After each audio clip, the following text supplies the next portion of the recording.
माता पिता भले ही अनपढ़ क्यों न हो, लेकिन जो शिक्षा और संस्कार देने की क्षमता उनमें होती है, दुनिया के किसी कॉलेज यूनिवर्सिटी में नहीं होती है। अब हम पढ़ेंगे संसद के बारे में और विधानमंडल के बारे में। संसद के बारे में पढ़ेंगे। संसद के दो सदन होते हैं। संसद के दो सदन, एक होता है राज्यसभा, एक होता है लोकसभा।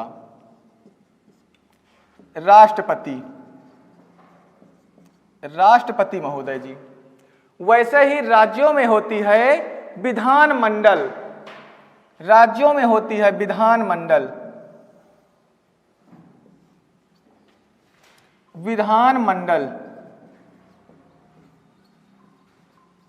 राज्यों में होती है विधानमंडल, वैसे ही यहां पर होती है विधान परिषद,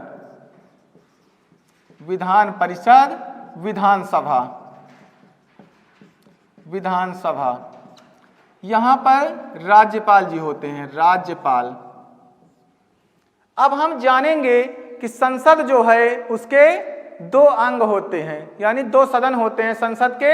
अगर अब देखना कि जो संसद के दो सदन हैं, वैसे ही विधानमंडल के दो सदन हैं, विधान परिषद और विधानसभा। संसद के दो सदन हैं, राज्यसभा और लोकसभा। संसद की बात करें हम तो अनुच्छेद 79 होता है। राष्ट्रपति की बात करें तो राष्ट्रपति का उल्लेख अनुच्छेद 52 में किया गया है। वैसे ही राज्यसभा का अनुच्छेद है 80 में राज्यसभा का उल्लेख है। अनुच्छेद 81 में लोकसभा का उल्लेख है। लोकसभा अनुच्छेद 81 में बताया गया है। वैसे ही हम विधानमंडल जाएंगे तो 168 विधानमंडल है। 153 अनुच्छेद राज्यपाल के बारे में बताता है। 169 बताता है विधान परिषद के बारे में, और 170 बताता है, अनुच्छेद 170 विधानसभा के बारे में बताता है। अब हम जानेंगे कि राज्यसभा जो है, राज्यसभा का अगर कोई सदस्य बनना चाहे तो 30 वर्ष की उम्र होनी चाहिए। कितनी वर्ष की उम्र होनी चाहिए? 30 वर्ष की उम्र होगी तभी हम राज्यसभा में जा सकते हैं। अगला है, अगर हम लोकसभा में जाना चाहें तो उम्र होनी चाहिए 25 वर्ष की उम्र होनी चाहिए। 25 वर्ष की उम्र होगी तब हम लोकसभा में जाएंगे, और 30 वर्ष की उम्र होगी तब हम राज्यसभा में जाएंगे। वैसे ही विधान परिषद का अगर सदस्य बनना है तो 30 वर्ष की उम्र होनी चाहिए। विधानसभा का सदस्य बनना है तो 25 वर्ष की उम्र होनी चाहिए। वैसे ही अगर हम देखें जो राज्यसभा है, राज्यसभा में जो सदस्यों की संख्या होती है, राज्यसभा में अधिकतम जो सदस्य होते हैं वो 250 हो सकते हैं। राज्यसभा में जो सदस्य होंगे अधिकतम 250 होंगे, यानी कि राज्यसभा है इसमें 250 अधिकतम सदस्य हो सकते हैं। अधिकतम जो सदस्य होंगे वो होंगे 250। वर्तमान में अगर पूछा जाए तो 245 सदस्य हैं वर्तमान में 245 हैं। वैसे ही जो लोकसभा है, लोकसभा में जो अधिकतम सदस्य होंगे वो होंगे 552।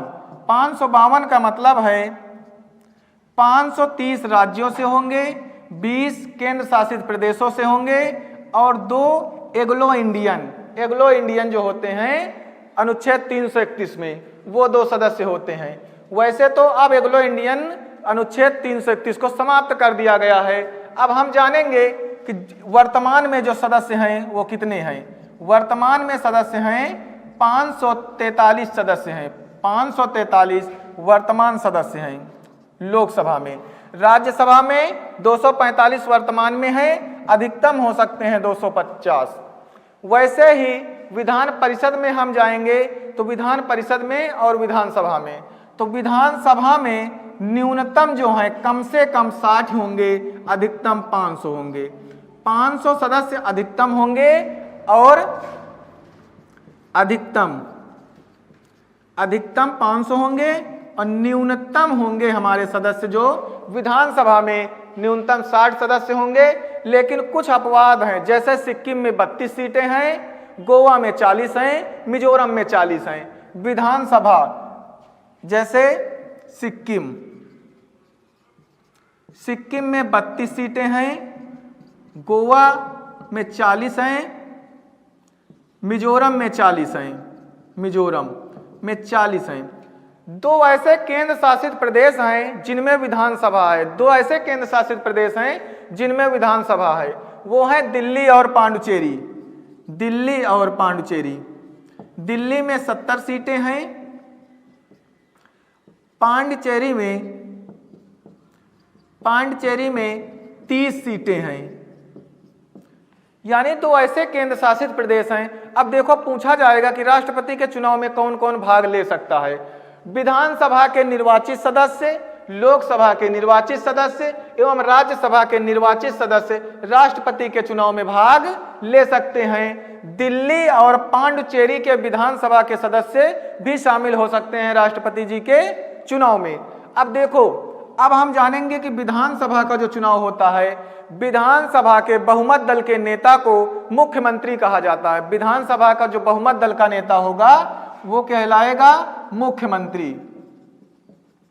मुख्यमंत्री इसमें जो चुने जाते हैं MLA यानी विधायक, विधायक ही बनाएंगे मुख्यमंत्री को। वैसे यहाँ लोकसभा में MP चुने जाते हैं, मेंबर ऑफ पार्लियामेंट। लोकसभा के बहुमत दल के नेता को प्रधानमंत्री कहा जाता है, प्रधानमंत्री। और हम जानेंगे कि विधान परिषद के सदस्यों का चुनाव कैसे होता है। तो जो विधानसभा में विधायक चुने जाते हैं तो वो विधायक ही 1/3 सदस्य विधायक चुन करके भेजेंगे। विधायक के द्वारा 1/3 सदस्य विधान परिषद में भेजे जाएंगे। उसके बाद 1/3 नगर पालिका के लोग भेजेंगे। नगर पालिका के लोग चुन करके विधान परिषद में भेजेंगे। अब देखो, विधान परिषद में पूछा जाए कि न्यूनतम कितने हैं तो 40 हैं। ये न्यूनतम संख्या है, न्यूनतम 40 होंगे। विधान परिषद सभी राज्यों में नहीं है, केवल 6 राज्यों में विधान परिषद है। वो 6 राज्य भी बता देंगे। अब देखना, जो विधायक हैं वो चुनेंगे, 1/3 सदस्य चुन करके विधान परिषद में भेजेंगे। नगर पालिका या नगर पंचायत के लोग होंगे, 1/3 चुन करके विधान परिषद में भेजेंगे। उसके बाद 1/6 सदस्य भेजेंगे राज्यपाल महोदय जी। राज्यपाल जी भेजेंगे 1/6 सदस्य विधान परिषद में। उसके बाद 1/12 सदस्य भेजेंगे टीचर, अध्यापक जो कि 3 साल के एक्सपीरियंस वाले अध्यापक होंगे, वो चुन करके 1/12 सदस्य विधान परिषद में भेजेंगे। उसके बाद 1/12 सदस्य भेजेंगे जो स्नातक कर चुके, वो भी 3 साल का एक्सपीरियंस वाले जो बच्चे हैं स्नातक कर चुके, वो भेजेंगे विधान परिषद में। तो इस समय वर्तमान में अगर विधान परिषद सदस्यों की संख्या पूछी जाए तो विधान परिषद यूपी में 100 विधान परिषद सदस्य हैं। विधान परिषद सदस्यों की संख्या 100 है।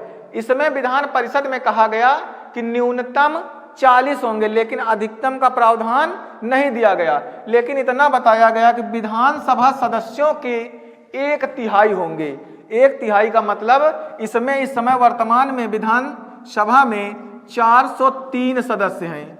403 सदस्य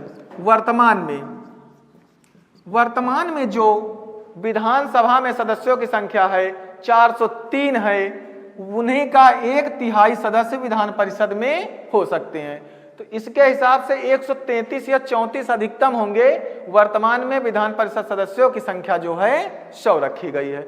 अब देखना कि देखो, विधानसभा का चुनाव होता है, इधर लोकसभा का चुनाव होता है। अब देखना राज्यसभा में 12 सदस्य राष्ट्रपति महोदय चुनेंगे।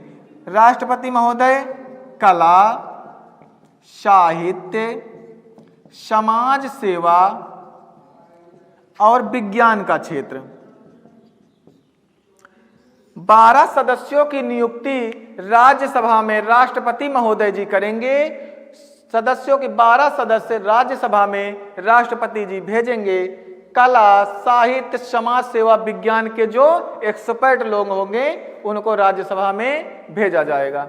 राज्यसभा का सदस्य बनना है तो 30 वर्ष की उम्र होनी चाहिए, 25 वर्ष होनी चाहिए उम्र लोकसभा में जाने के लिए। वैसे ही विधान परिषद सदस्य बनने के लिए 30 वर्ष की उम्र होनी चाहिए और विधानसभा का सदस्य बनने के लिए 25 वर्ष की उम्र होनी चाहिए। अब देखेंगे विधान परिषद कितने राज्यों में है, तो विधान परिषद 6 राज्यों में है। वो 6 राज्य कौन से हैं देखेंगे, उत्तर प्रदेश, उत्तर प्रदेश, बिहार, उत्तर प्रदेश, बिहार, महाराष्ट्र, उत्तर प्रदेश, बिहार, महाराष्ट्र, कर्नाटक, कर्नाटक, उसके बाद हम पढ़ेंगे आंध्र प्रदेश, तेलंगाना, आंध्र प्रदेश और तेलंगाना। अब देखना कि विधान परिषद किन राज्यों में है, क्योंकि हमारा जो भारत बना है 28 राज्य एवं 8 केंद्र शासित प्रदेशों से मिलकर के बना।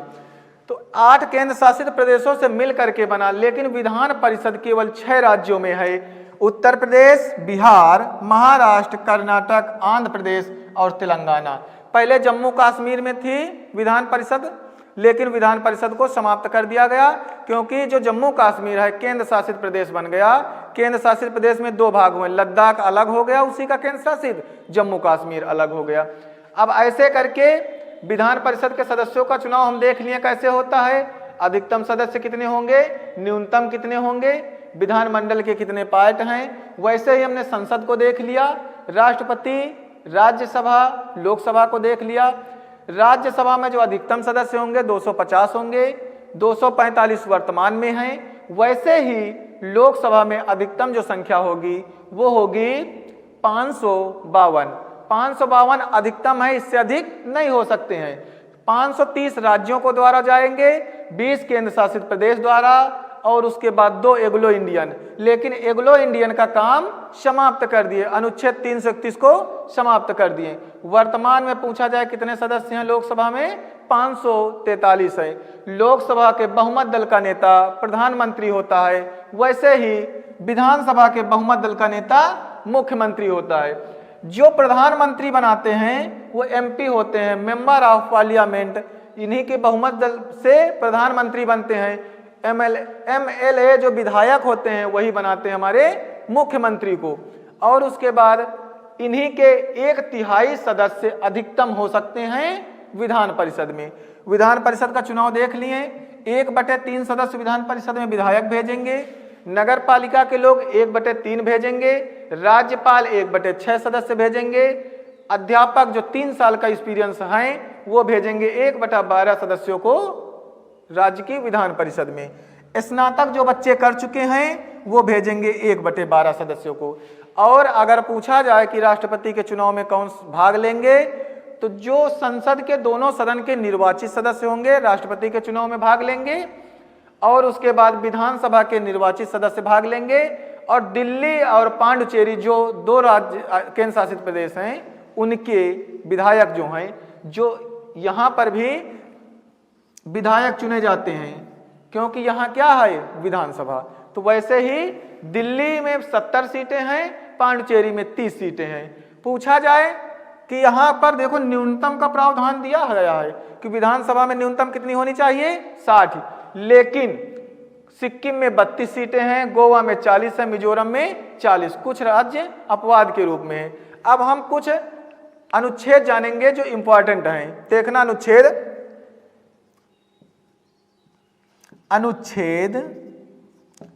331, 332, 330, 333। अब देखना ये अनुच्छेद क्यों इंपॉर्टेंट है। पहली चीज है जो अनुच्छेद 330 कहता है, अनुच्छेद 330 ये बताता है कि लोकसभा में एससी और एसटी का प्रावधान अनुच्छेद 330 के तहत है। वैसे ही अनुच्छेद 332 जो है ये बताता है कि इसमें विधानसभा में एससी और एसटी का जो प्रावधान है वो 332 अनुच्छेद के तहत है। 332 के तहत कौन सा? अब देखना 330 में जो एससी और एसटी का प्रावधान है वो लोकसभा में है, लोकसभा में। अगला है 331। 331 में एग्लो इंडियन है। एग्लो इंडियन जो है 331। अब देखना कि 330 जो अनुच्छेद है उसमें एससी और एसटी का प्रावधान किसमें है? लोकसभा में। वैसे ही अनुच्छेद 331 जो है दो एग्लो इंडियन का प्रावधान किसमें था? लोकसभा में, लेकिन इस अनुच्छेद को समाप्त कर दिए। वैसे ही 332 अनुच्छेद कहता है विधानसभा में एससी और एसटी का प्रावधान है। उसके बाद जो 333 कहता है उसमें क्या था? 403+1 एक जो है एग्लो इंडियन चुना जाता है विधानसभा में अनुच्छेद 333 के तहत। तो एग्लो इंडियन दोनों का काम समाप्त कर चुके हैं। अब देखना थोड़ा सा, इसमें जो भी हमारे सदस्य थे अधिकतम कितने हो सकते हैं? 250। अगर पूछा जाए राज्यसभा के सदस्यों का कार्यकाल कितना होता है तो कार्यकाल 6 वर्ष होता है। राज्यसभा के सदस्यों का कार्यकाल 6 वर्ष होता है। लोकसभा का कार्यकाल अगर पूछा जाए, कार्यकाल इनके सदस्यों का कार्यकाल 5 वर्ष होता है। वैसे ही विधान परिषद सदस्य का अगर कार्यकाल पूछा जाए, कार्यकाल तो 6 वर्ष होता है। विधान परिषद में जो सदस्यों का कार्यकाल होगा 6 वर्ष होगा। वैसे ही राज्यसभा में सदस्यों का कार्यकाल 6 वर्ष होगा। लोकसभा में कार्यकाल जो होगा सदस्यों का 5 वर्ष होगा। विधानसभा में जो कार्यकाल होगा 5 वर्ष होगा कार्यकाल। अब देखना इसके बाद, अब जो विधान परिषद सदस्य हैं इनका तो कार्यकाल 5 वर्ष हो गया। जो विधानसभा सदस्य हैं ये प्रत्येक 2 वर्ष में 1/3 रिटायरमेंट होते जाएंगे। 1/3 सदस्य, 1/3 जो सदस्य हैं, सदस्य प्रत्येक 2 वर्ष में, प्रत्येक 2 वर्ष में रिटायरमेंट होते रहेंगे। यानी कि कहने का अर्थ ये है कि जो विधान परिषद सदस्य होंगे प्रत्येक 2 वर्ष में 1/3 सदस्य रिटायर होते रहेंगे। अब वैसे ही इसमें देखना जो राज्यसभा है उसमें भी 1/3 सदस्य, 1/3 सदस्य प्रत्येक 2 वर्ष, प्रत्येक 2 वर्ष में रिटायर होते रहेंगे। प्रत्येक 2 वर्ष में 1/3 सदस्य रिटायर होते रहेंगे। वैसे ही नए चुन करके जाते रहेंगे। वैसे ही विधान परिषद। अब हम जानेंगे राष्ट्रपति, उपराष्ट्रपति और राज्यपाल। राष्ट्रपति, उपराष्ट्रपति, राष्ट्रपति, उपराष्ट्रपति, राज्यपाल। राष्ट्रपति, उपराष्ट्रपति और राज्यपाल बनने के लिए 35 वर्ष की उम्र होनी जरूरी है। राज्यसभा का अगर सदस्य बनना है तो 30 वर्ष, लेकिन अगर राष्ट्रपति, उपराष्ट्रपति, राज्यपाल बनना है तो उसके लिए 35 वर्ष की आयु पूरी करनी होगी, तभी हम बन सकते हैं। राष्ट्रपति, उपराष्ट्रपति, राज्यपाल बनने के लिए न्यूनतम आयु जो होती है 35 वर्ष निर्धारित की गई है। अब देखना कि जो अनुच्छेद 331 है, अनुच्छेद 331, अनुच्छेद 331 क्या कहता है कि एग्लो इंडियन की जो 2 एग्लो इंडियन लोकसभा में नियुक्ति की जाती थी, अब अनुच्छेद 331 को समाप्त कर दिए और अनुच्छेद 333 जो 1 एग्लो इंडियन राज्य की विधानसभा में चुना जाता था उसको भी समाप्त कर दिए। 104वां संविधान, 104वां जो संविधान संशोधन अधिनियम आया, संशोधन अधिनियम के तहत, अधिनियम 2000 जो 19 का साल था। अब देखना इसमें क्या किया गया। अनुच्छेद 331 के तहत लोकसभा में 2 एग्लो इंडियन चुना जाता था। अनुच्छेद 333 के तहत राज्य की विधानसभा में 1 एग्लो इंडियन चुना जाता था। उसको क्या किए कि समाप्त कर दिए। 4वां संविधान संशोधन अधिनियम लाए 2019 के तहत, इसको समाप्त कर दिए कि एग्लो इंडियन अब नहीं होगा। एग्लो इंडियन होता क्या था, जैसे कि जो उनकी माँ थी भारतीय मूल की थी, उनके पिता अंग्रेजी मूल के थे, ऐसे व्यक्ति को एंग्लो इंडियन कहा जाता था। तो अनुच्छेद 331 और अनुच्छेद 333 को समाप्त कर दिया गया। जय हिंद दोस्तों।